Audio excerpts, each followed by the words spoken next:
her. I said hold her. She's going to be difficult. They always are to begin with. But not for long. Keep her still, Muldoon.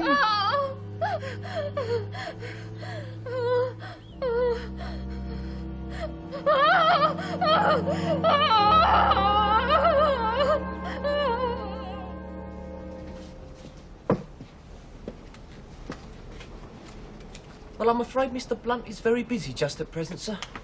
It's Scotland Yard. They've made a bloomer again. I shall wait. Well, I don't hold out much hope. If you wouldn't mind giving me your name, sir. Gabriel Stavinson. Beg your pardon, sir? Stavinson. Gabriel Stavinson. I'm sorry, sir. Would you mind repeating that? Stavinson! Stavinson? Oh, the Explorer.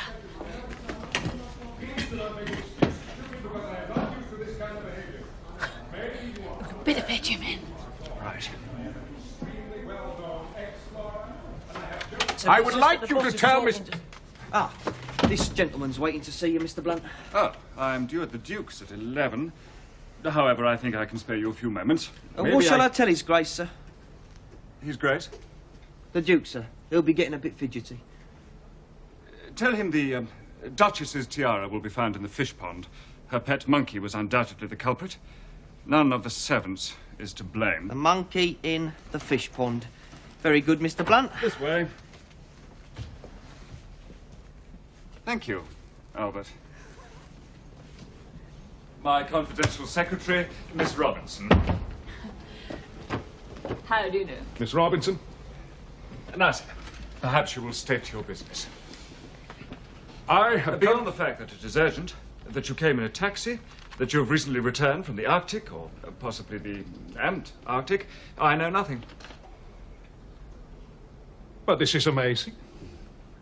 I thought detectives only did such things in books. Why, your office boy did not even give you my name. It was nothing. No, the rays of the midnight sun within the Arctic Circle contain certain properties, and they have a peculiar action upon the skin. I'm writing a little monograph on the subject shortly. However, this is wide of the point. Perhaps you will tell me what it is that has brought you to me in such distress of mind, Mr. Stavinson. To begin with, Mr. Blunt. My name is Gabriel Stavinson. Yes, of course, the well-known... Explorer. Quite so, Miss Robinson. You have recently returned from the... The North Pole, I believe. That is so. I landed in England only 3 days ago. A friend who was cruising in northern waters brought me back in his yacht. Otherwise, I should not have returned for another fortnight. I see. Now I must tell you, Mr. Blunt. that before I started on this last expedition, 2 years ago, I had the great good fortune to become engaged. Congratulations. To Mrs. Maurice Lee Gordon. Mrs. Lee Gordon was before her marriage. The Honourable Hermione Crane, the second daughter of Lord Lancaster. My word. Her first husband was killed during the war. Exactly. Mr. Plant. What? I am deeply impressed. Miss Robinson enjoys my fullest confidence. I keep nothing from her, as you can see. Please go on. When Hermione and I became engaged, I offered, of course, to give up my expedition, but she would not hear a word of it, bless her. She is the right kind of woman to be the wife of an explorer. Ah. This is Hermione. She looks charming, Mr. Stone. Oh, she has lovely eyes. If anything has happened to her. My first thought on landing was to see her. Naturally. I sent a telegram from Southampton and rushed up to town by the very first train. She has been living with an aunt of hers, Lady Susan Clonray, in Pont Street, so of course I went straight round. But Hermie was not there. How disappointing. Yes. She said that Hermie was away visiting friends in Northumberland. She seemed most surprised to see me. But I imagine that you were not expected back for at least another fortnight, Mr. Stuyvesant. I know. But when I asked her for Hermie's address, Lady Susan hemmed and hawed and said that she might be in 2 or 3 different places. She did not know which. She did not know when. Well, I do not mind telling you, Mr. Plant. She faced so many difficulties that I became distinctly annoyed. I take it that you're not on good terms with Lady Susan. Good terms? Yes. Ha! Well, no. She and I have never got on. She is one of those fat women. Fat women? Yes, you know, double chins, fingers like sausages. Ugh. I loathe fat women. I always have. Fashion agrees with you, Mr. Stuyvesant. On the other hand, I've always... Everyone has their pet aversion. Mine is bagpipes. I can't stand the things. Mind you, I am not saying that Lady Susan cannot be perfectly charming. But I have never taken to her, nor she to me.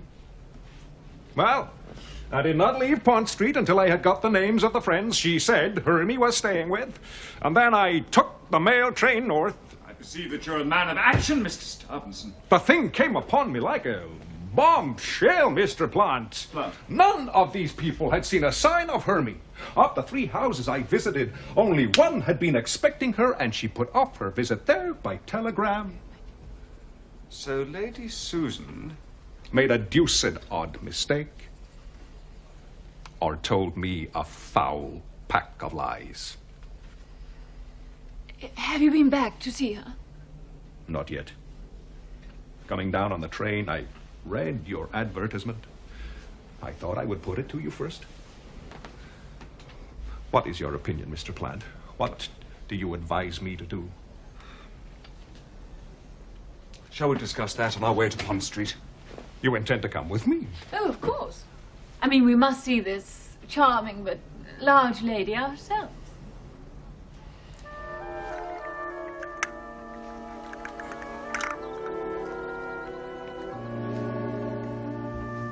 Hermione not in Northumberland, you say? How extraordinary. More to the point, she was not even expected. Dear, dear.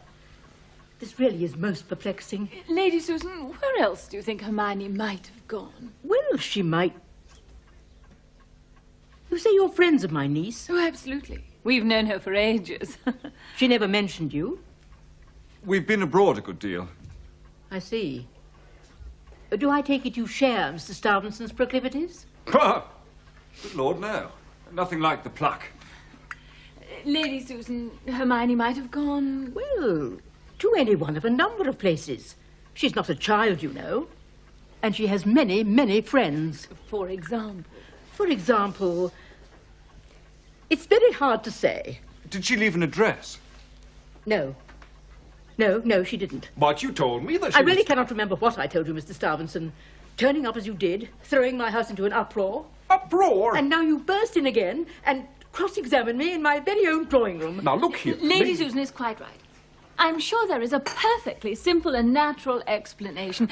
As she said, Hermione is not a silly little girl, but an independent woman who's always been in the habit of making her own plans.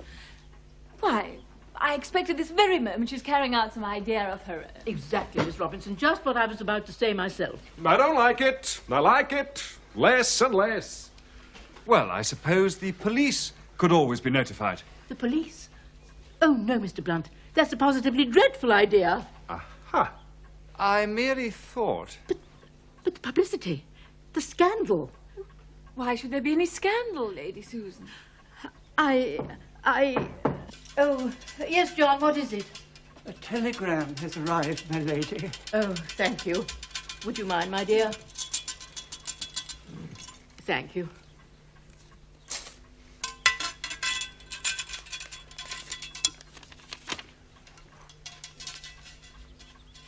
There. What is it? You are answered, Mr. Stuyvesant.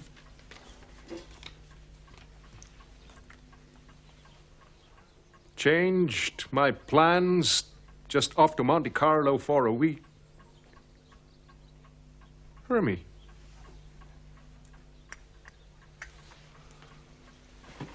Well, I'm damned. Quite possibly, Mr. Stuyvesant. But Hermione, as you see, is nothing of the kind. Where was it sent from? May I? Malden. You? Malton? Malden, Sussex. First thing this morning.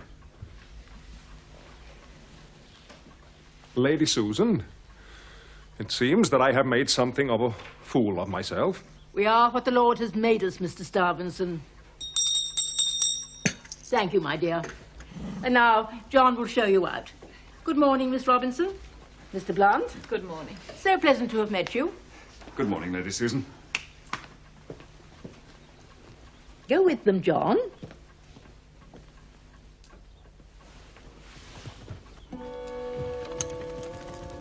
Operator, are you there? Malden 219. I want a personal call to Dr. Horiston at the Grange. She's got a divine figure.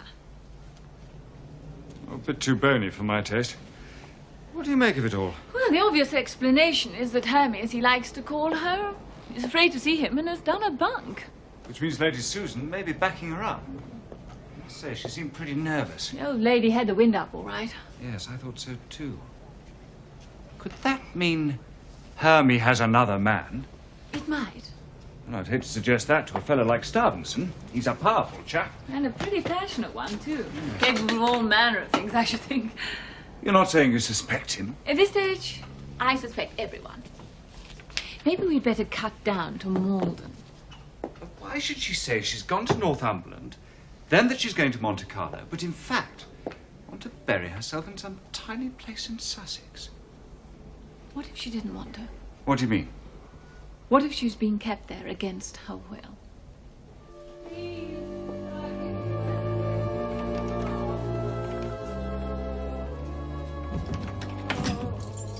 Remember, you must show no pity.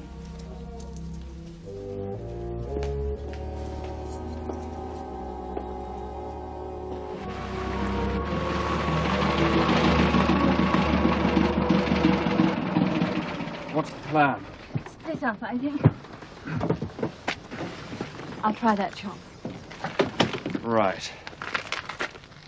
And I'll visit the old Cock and Sparrow. Good luck, Tommy. Good luck, Alpine.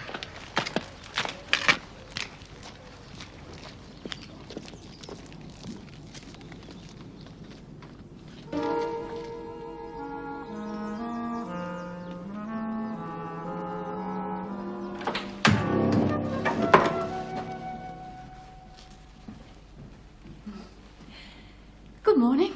Morning.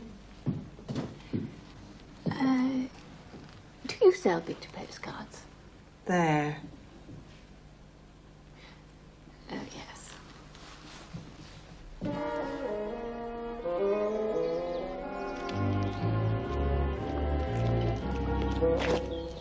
Are there any big houses round here? No. Apart from the Grange, that is. Oh, the Grange. What's that? Sort of hospital. For nerve cases, they say. Nerve cases? Spooky sort of place. It's full of raving loonies with foreign names. Foreign names? This telegram's got to go up there this morning. I can hardly make it out. Can I help? Reservation cancelled. Unforeseen delay. Seems quite clear. Look at that name. Mozgovskensky. See what I mean? What sort of name is that? Who does the Grange belong to? Dr. Horiston, he calls himself. Dr. Horiston.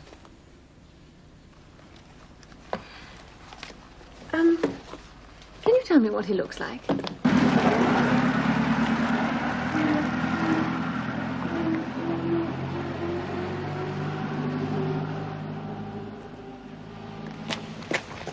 Tommy, I believe I've got it. The Grange. Yes, I've just been hearing about it. Do you think Mrs. Lee Gordon's there? I don't know. Did you see that man driving off in the blue car? Unpleasant-looking brute, yes. Well, that's Horiston. He owns the Grange. So we'll have to check up on him. We don't need to. I know Horiston. You know him? Yes. Well, I met him briefly several years ago. My chum, Poppy St. Albans, had the most frightful experience at his hands. He used to be a bona fide doctor, and then he became a cropper of some kind. Something to do with armadillo glands. Armadillo glands? Yes, tried injecting people with them, or something equally ghastly. Anyway, he's an unscrupulous quack. The Grange? The Grange.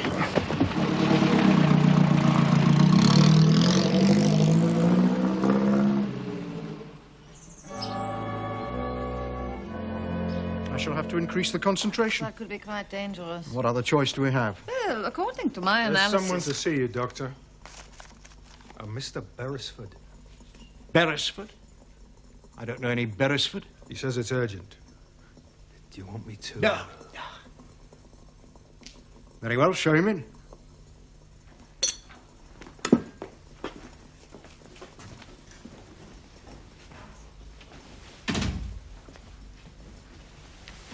Come this way, please.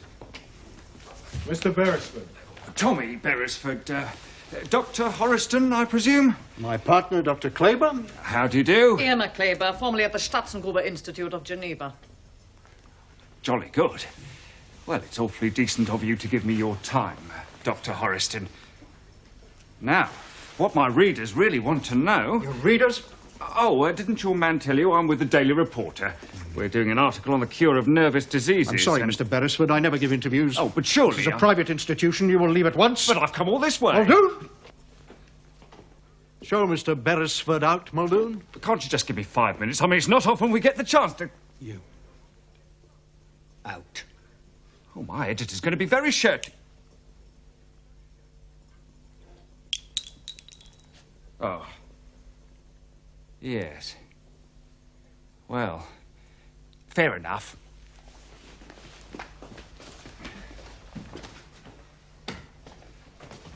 By the way, how's my friend Mrs. Lee Gordon? What? She's a patient here, I believe. There is no one here of that name. But she... No one. That's funny, because I could have sworn... Cheerio.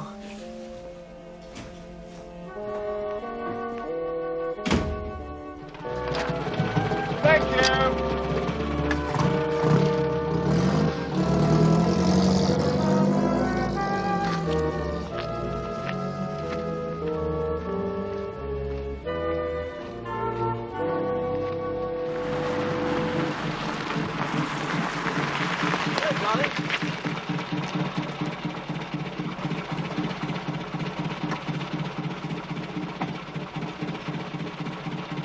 He's lying.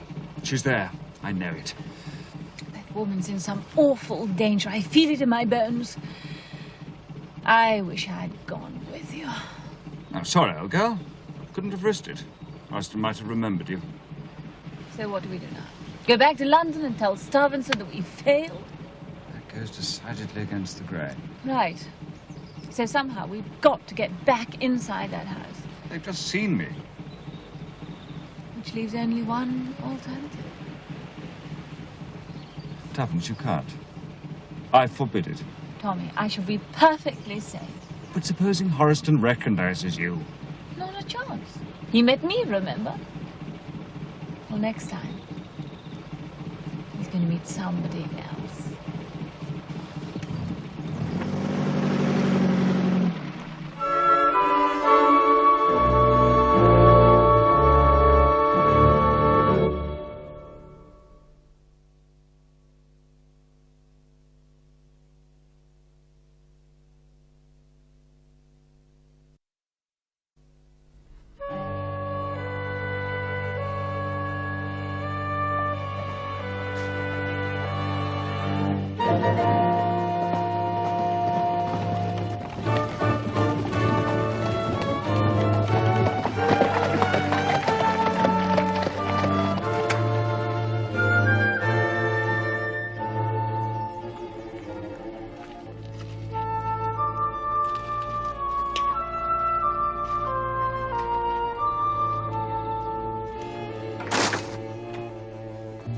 Madam Vera Moskovskensky.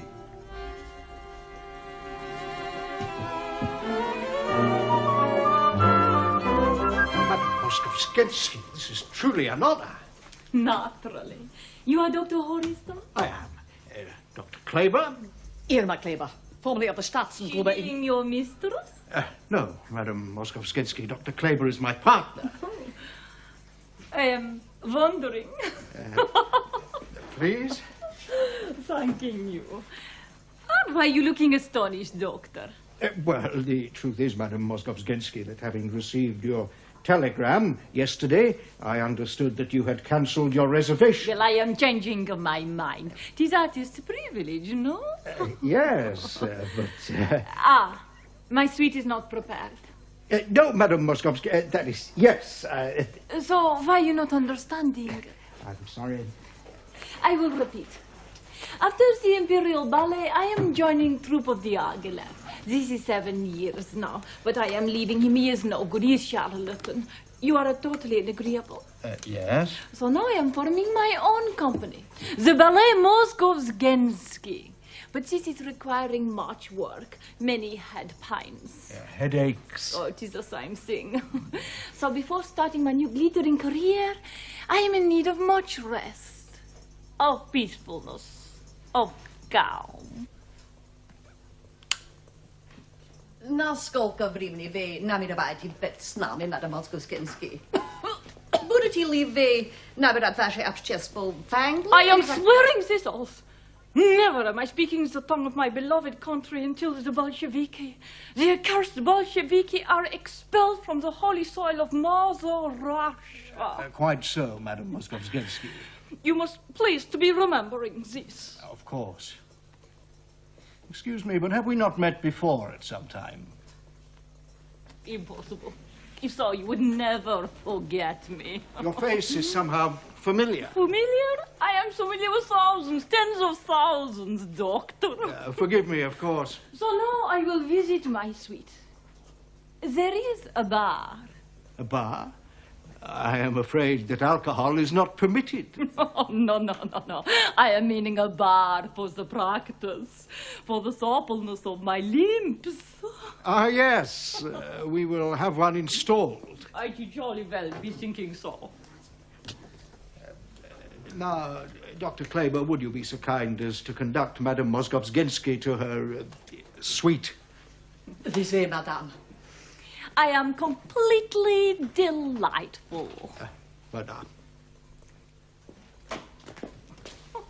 Delightful.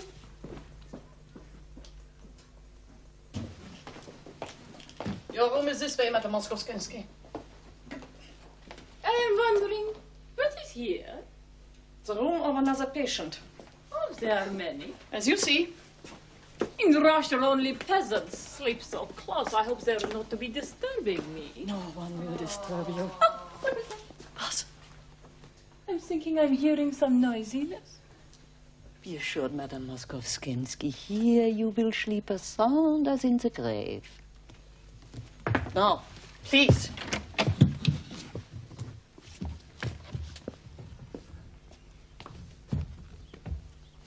I trust you will be comfortable. Is adequate.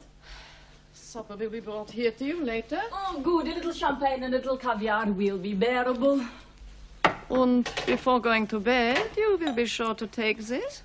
What is it, please? Merely a light draught to ensure you sleep well. Sleep well. Always I sleep well.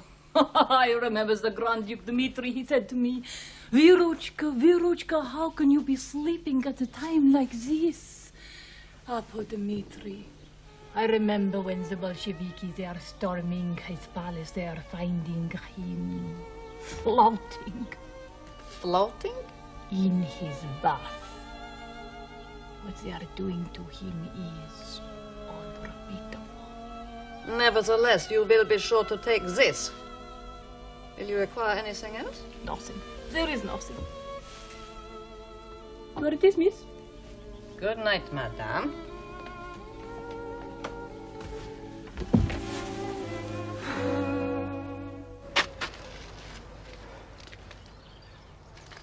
It's the journalist fellow I mind most about. How did he find out we were here? Some rumors in the village, perhaps. Claims to be a friend of the Lee Gordon woman. That is most serious. I shall increase the dosage. Doctor, the risk. I don't care. Your mind is made up? Yes.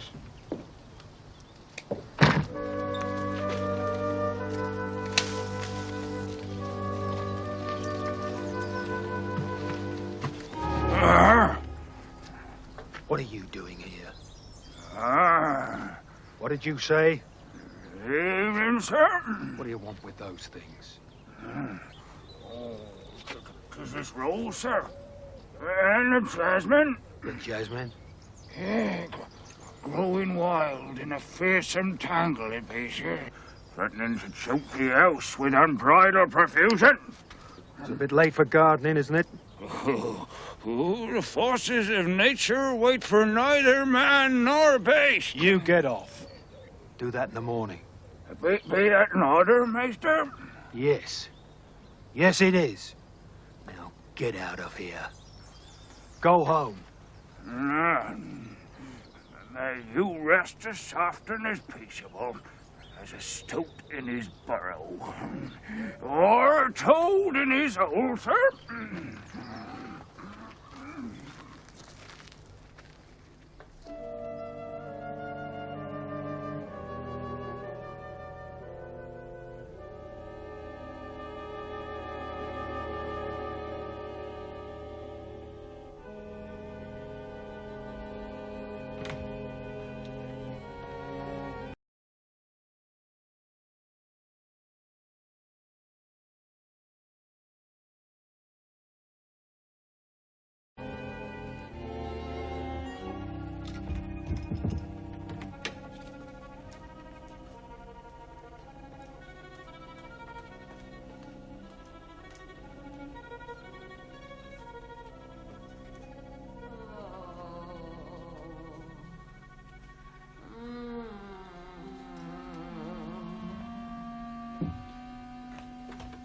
Out of your room, Madame Moskovskinsky. I am knowing. This is not your room. I am knowing this also. What is the reason for this expedition in the night?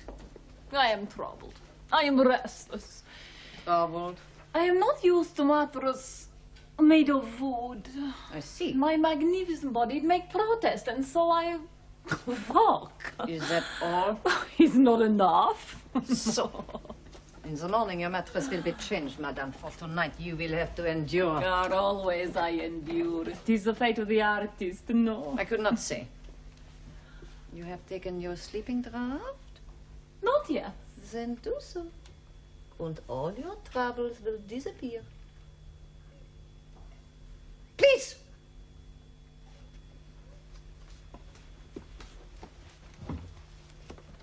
Tell me, Dr. Kleber, you are possessing a note? In out? It is a whip, like this. No, Madame Moskovskinsky, I do not possess a knout. How strange. You remind me of Cossack I once knew. Good night, Madame. Good night.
Take it easy, old girl.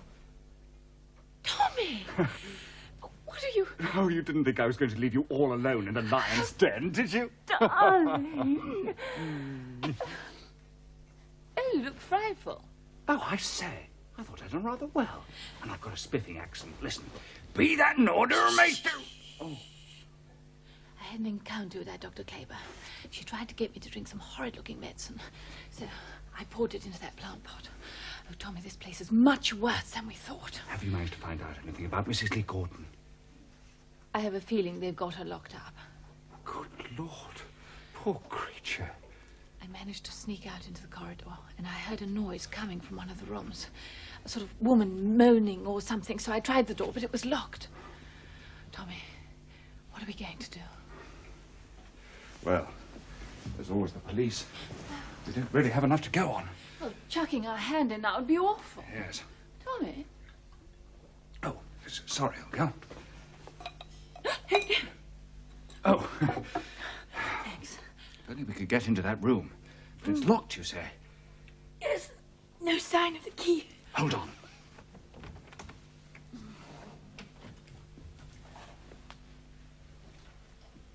Is it on this side of the corridor? No, on the other. Oh, pity. I could have always tried using my ladder. Never mind. I'm afraid it means forcing that door.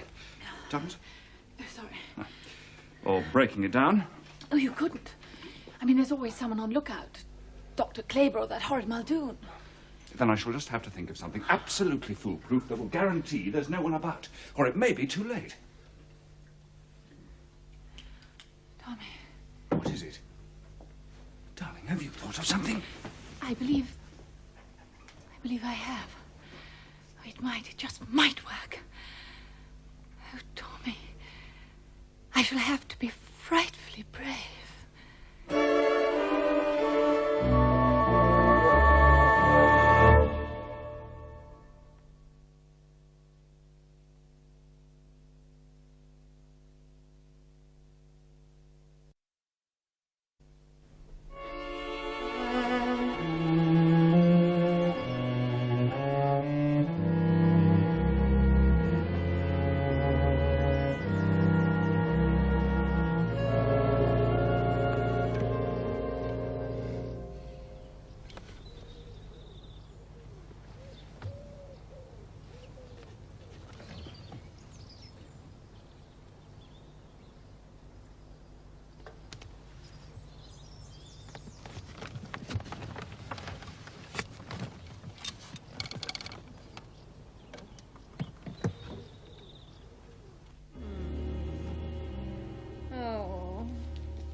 Follow me. I'm supposed to stay here.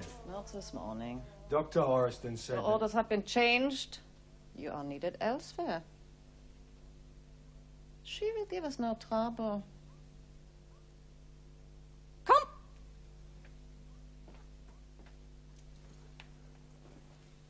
I know you will be surprised that I have summoned you here. There is no cause for alarm.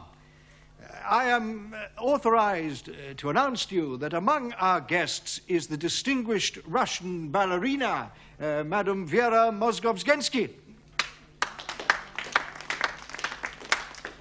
Madame Mozgovsky has informed me that she is graciously pleased to entertain and delight us with a display of her art. Yes, she will dance for us. Madame Mozgovsky.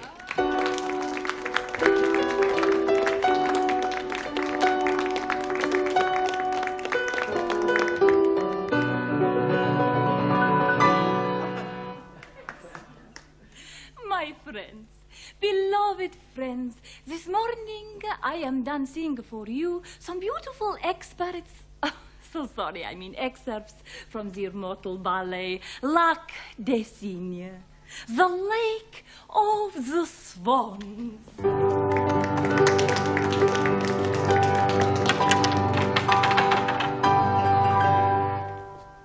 It is being written, as you know, my great countryman, the towering genius Pyotr Tchaikovsky. He was a great, great composer, but also very tragic man. I remember once in Yakutsk, but I am sworn not to be speaking of this. It is his music that is mattering. No. So now, I will begin with my first sensational solo, where as Odette, the White Swan's queen, I am bringing joy to the hearts of all in the theater, and from the theater, the world. Thanking you.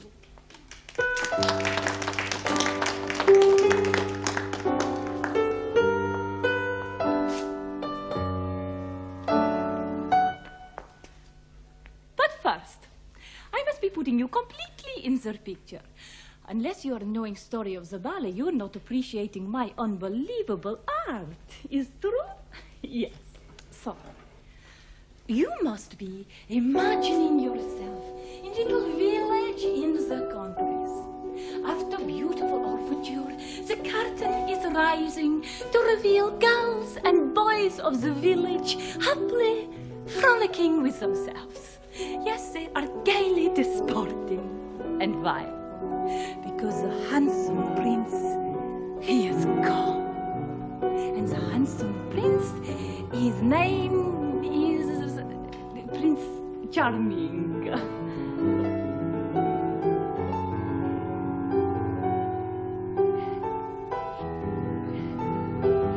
And he is arriving for country sport. And everyone in the village is over the moons to see him and his pretty companions. He approaches the house.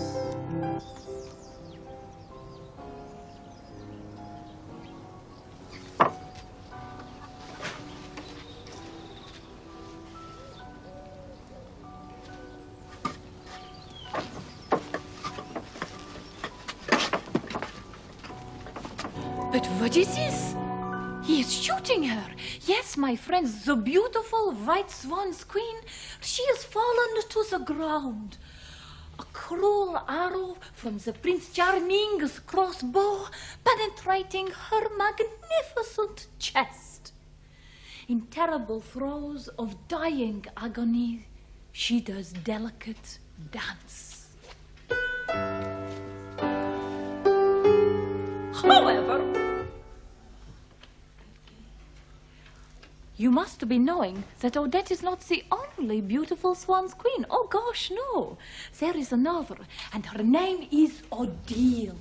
But she is black swans, and her mission is evil. And why is this, my friends? Well, I am telling you. It is because she is under the foul influence of the wicked magician, and his heart is black. The wicked magician, his name is Abanazarov, and he is trying to make slave of handsome prince.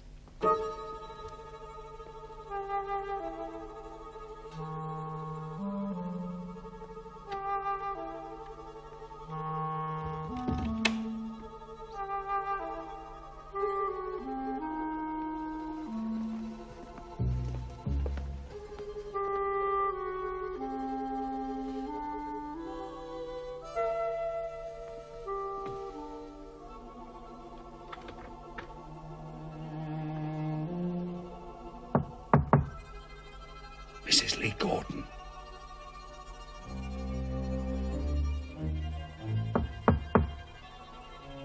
Hermie. But what shall the handsome prince do? He believed most sincerely that he is dancing with Odette, the beautiful White Swan's queen.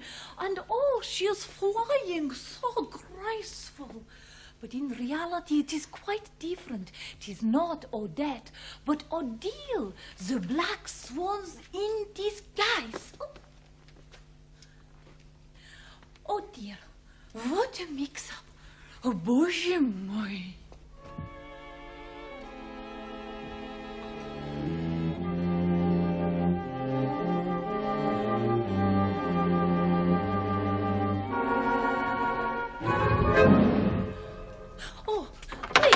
Please, to listen most careful, please, your attention. attention.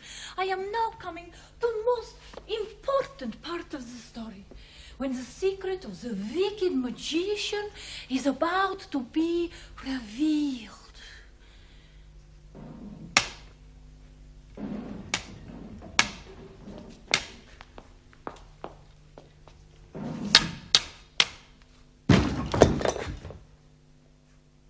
Mrs. Lee Gordon.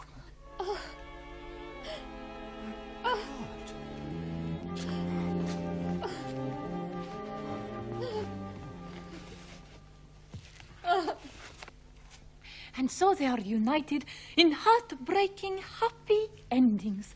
Whole theater is weeping joyful tears. The wicked magician, he marries the Prince Charming's grandmother. The swans, they fly away. And the prince and his beloved Odette, or is it Odile? Or is it Odette by this time? I don't know, it is not important. The prince and his beloved Odette, they sink beneath moonlit waters on Magic Lake. And the curtain, she falls. It's beautiful. No?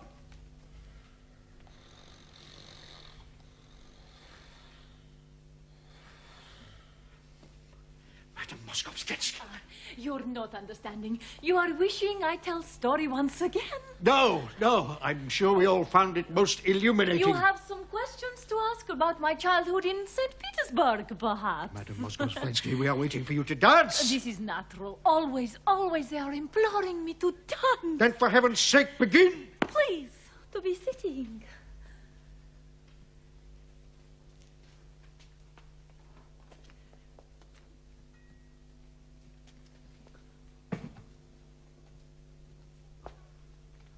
I am ready for grand entrance.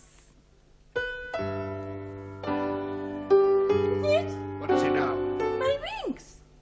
Where are my wings? Your winks.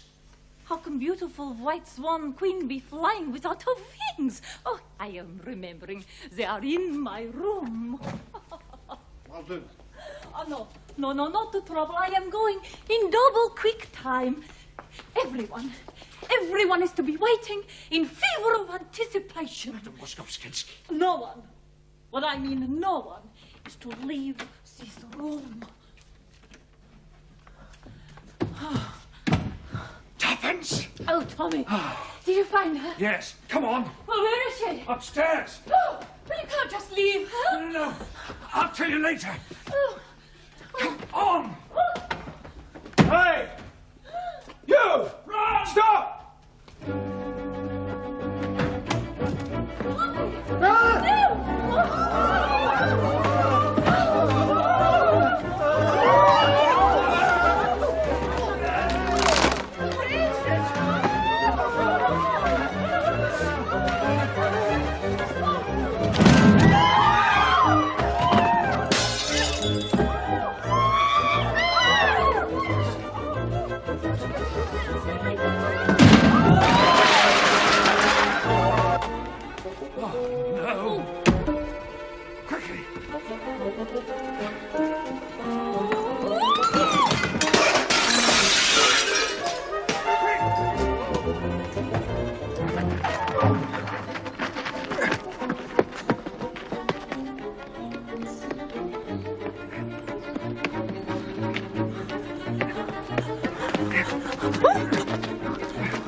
Come on, darling. Pull yourself together.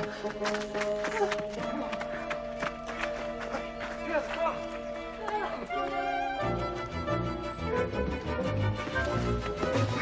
Good wheeze, eh? Quickly!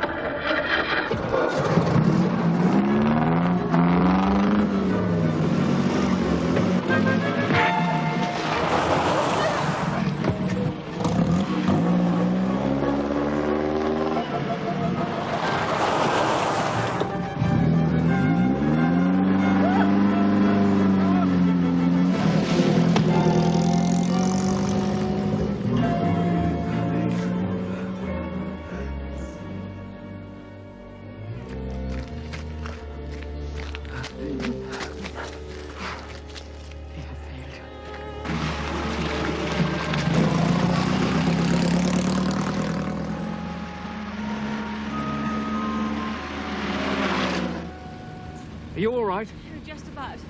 My ankle hurts like blazes, but oh, Tommy, you are marvelous. You were pretty handy yourself. Where to? The police. No. Back to Starvinson to warn him. No? No, but Mrs. Lee Gordon. She doesn't need us, I'm afraid. Tommy, you don't mean she's... No such luck. No. She's getting thin. What? Thin. She's getting thin. You know, reduction of weight. Reduction of weight. Remember how Starvinson said that he hated fat women? Well, in the 2 years he's been away, his Hurlme has been putting on weight. She got into a panic when she heard he was coming back and rushed off to do this new treatment of Horiston's. It's injections of some sort. He makes a deadly secret of it and charges through the nose. Starvinson came back a fortnight too soon.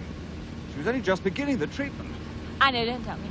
Lady Susan tried to protect her. Starvinson got suspicious. We came down here to make blithering idiots of ourselves. Not to mention assault and battery on members of the staff. And I'm guilty of the most appalling false pretenses. And what's worse, I've ruined a perfectly good night dress. Well, at least Starvinson will be happy. Tommy, oh, if you ever so much as mention a word of this to anyone. Fair enough. After all, we haven't exactly come well out of this case. Getting myself up to look like the ancient mariner. Tommy, Yes? you do look odd. Now listen. I'm sorry. I promise I'll never, ever mention it again. Good.